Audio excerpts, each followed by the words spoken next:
Alhamdulillahilladzi anzala ala abdihil kitaba wa lam yaj'al lahu 'iwaja alladzi khalaqas samawati wal ardha wa ja'ala adh-dhulumati wan nur wa khalaqal insana minal 'adami ila wujud. Asyhadu an la ilaha illallah wahdahu la syarika lah wa asyhadu anna sayyidana Muhammadan abduhu wa rasuluh. Allahumma salli ala sayyidina Muhammadin nabiyil ummi wa ala alihi wa sahbihi ajma'in. Amma ba'd, faya ayyuhal hadirun, ittaqullaha haqqa tuqatih wa la tamutunna illa wa antum muslimun. Wa qala ta'ala fi kitabihil karim, a'udzu billahi minasy syaithanir rajim. Bismillahirrahmanirrahim. Innal ladzina amanu wa 'amilus shalihati ulaika hum khairul bariyah. Jazaohum 'inda rabbihim jannatu 'adnin tajri min tahtihal anharu khalidina fiha abada. Radiyallahu 'anhum wa radu 'anhu. Dzalika liman khasyiya rabbah. Hadirin rahimahullah, alhamdulillah Allah telah memberikan taufik dan hidayah kepada kita sehingga kita terpanggil untuk melaksanakan salah satu kewajiban kita dan mendatangi masjid untuk melaksanakan ibadah yang diwajibkan oleh Allah kepada kita sehingga kita bisa berkumpul di dalam masjid ini. Kita wajib bersyukur kepada taufik dan hidayah dari Allah Subhanahu wa taala. Salawat serta salam selamanya dilimpah curahkan kepada baginda Nabi besar, Nabi agung, Nabi Muhammad sallallahu alaihi wasallam, kepada keluarganya, kepada sahabatnya, kepada semua pengikutnya, dan semoga kita menjadi pengikutnya yang setia, yang mudah-mudahan akan mendapatkan syafaatul uzma nanti di yaumil qiyamah. Hadirin rahimakumullah, saya selaku khatib mengajak atau mengingatkan khusus bagi diri saya sendiri dan mengajak kepada hadirin sekalian, mari tingkatkan keimanan dan ketakwaan kita kepada Allah dengan cara imtisalu awamirillah wa ijtinabun nawahi, melaksanakan semua perintahnya dan menjauhi semua larangan. Hadirin rahimakumullah, alhamdulillah kita sudah dijadikan umat yang beragama Islam dan beriman kepada Allah Subhanahu wa taala tanpa kita meminta kepada Allah, tanpa kita berdoa kepada Allah, tapi Allah langsung menjadikan umat yang beragama Islam dan beriman kepada Allah Subhanahu wa taala. Sedangkan agama Islam itu al-Islamu ya'lu wa la yu'la alaih. Agama Islam itu agama yang paling tinggi dan tidak ada lagi yang melebihi agama Islam. Dan sebagaimana kita ketahui, rukun Islam yang pertama itu yaitu syahadat. Syahadat itu yaitu kalimah thayyibah dan juga kalimah tauhid. Maka kita ketika mengucapkan asyhadu an la ilaha illallah, maka harus kita terbayang dalam pikiran kita, harus kita terbayang dalam hati kita, yaitu sifat 20 yang wajib di Allah dan sifat 20 yang mustahil di Allah dan satu sifat yang menang di Allah, jumlahnya 41. Dan ketika kita membaca wa asyhadu anna Muhammadar Rasulullah, dan kita pun harus terbayang 4 yang wajib dirusul dan 4 yang mustahil dirusul, 1 yang menang dirusul, jadi jumlah 9. 9 dan 41 semuanya jumlah 50. Yang disebut itu aqaidul iman atau i'tiqadnya orang yang beriman kepada Allah Subhanahu wa taala. Hadirin rahimakumullah. Syahadat itu yaitu asyhadu an la ilaha illallah, yang artinya aku bersaksi kepada Allah, aku bersaksi tiada lagi Tuhan yang wajib kita sembah kecuali Allah. Sedangkan Allah itu mukhalafatul hawadis. Allah itu la yasa kamitslihi syai'un, tidak bisa dilihat oleh mata lahir kita. Karena Allah itu beda dengan semua makhluk.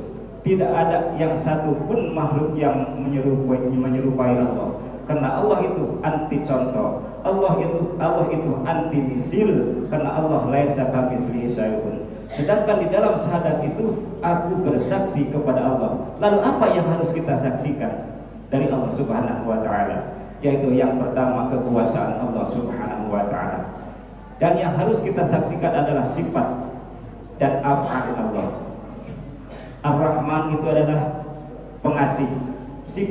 Salah satu sifat dari sifat Allah Subhanahu wa taala. Semua makhluk Allah kasih.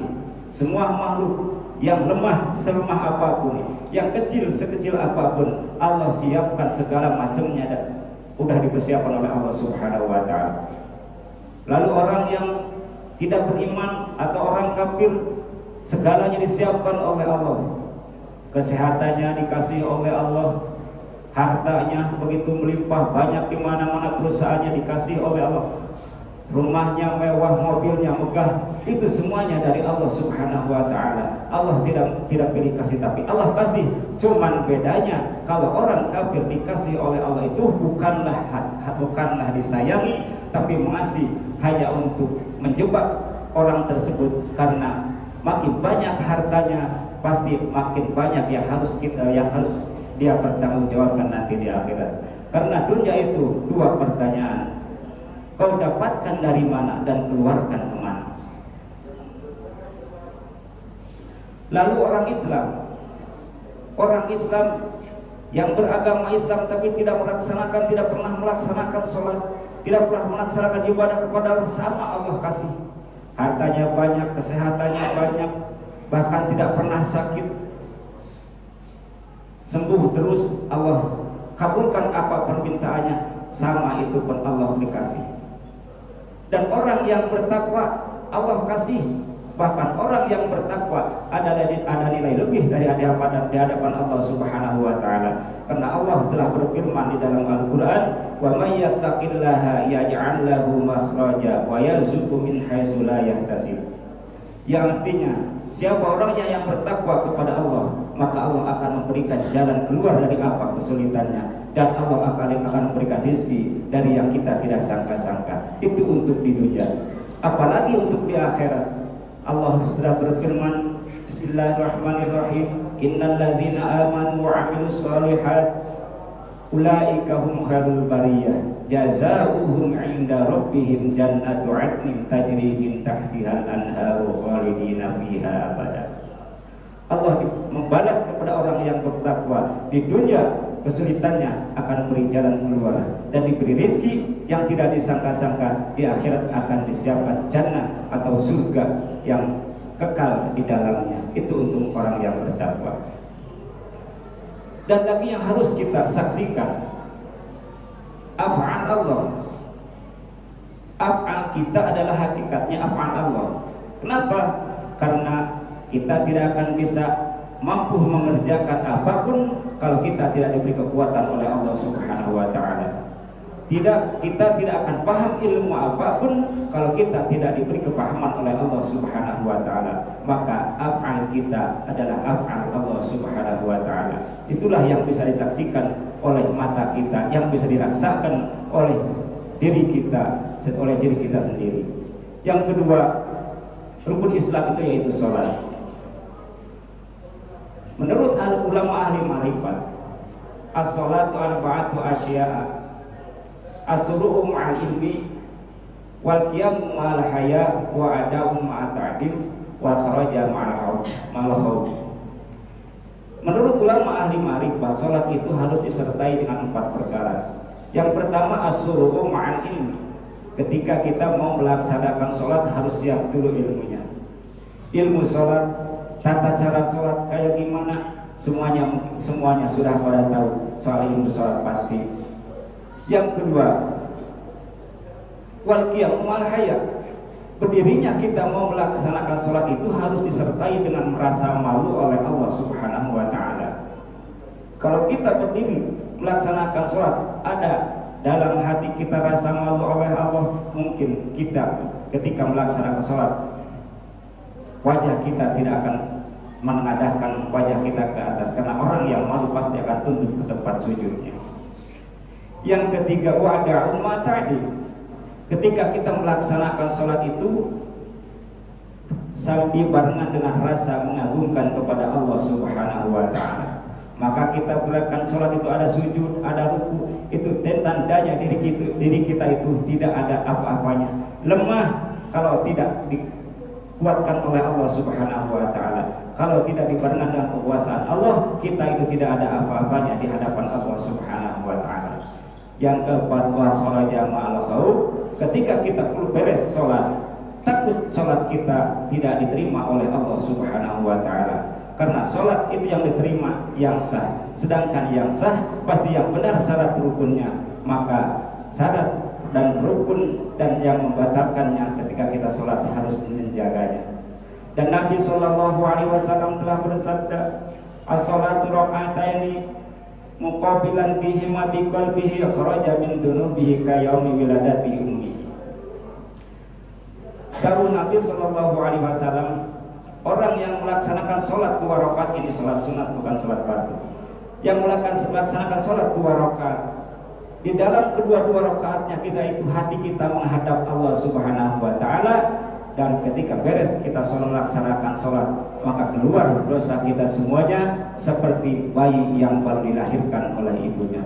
Semoga amal ibadah kita, sholat khususnya karena sholat itu timbangan, diterima sholat kita oleh Allah Subhanahu wa ta'ala, maka akan diterima semua amalnya. Dan ketika sholat kita tidak diterima oleh Allah, maka amal yang lainnya pun akan ditolak. Maka mudah-mudahan kita di sini, kita semua diterima amal ibadah kita, khususnya sholat kita oleh Allah Subhanahu wa ta'ala. Karena orang yang diterima sholatnya akan berbahagia, akan punya bekal untuk nanti kita menghadap Allah Subhanahu wa ta'ala. Barakallahu li wa lakum minal ayati wa dzikril hakim wa taqabbal minni wa minkum tilawatahu innahu was-sami'ul basir.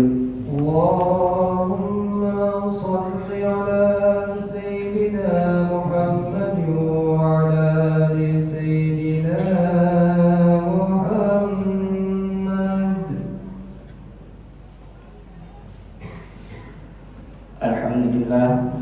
Alhamdulillah rabbil alamin wa bihi nasta'inu ala umuri dunya waddin, wassalatu wassalamu ala asrafil anbiya'i wal mursalin wa ala alihi wa sahbihi ajma'in. Allahumma salli ala sayyidina Muhammad wa ala ali sayyidina Muhammad. Amma ba'd, fa ya ayyuhal hadirun, ittaqullah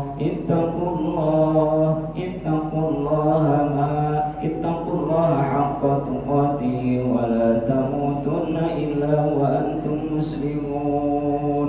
Wa qala ta'ala fi kitabil karim, bismillahirrahmanirrahim, ya ayyuhalladzina amanu sallu alaihi wa sallimu taslima.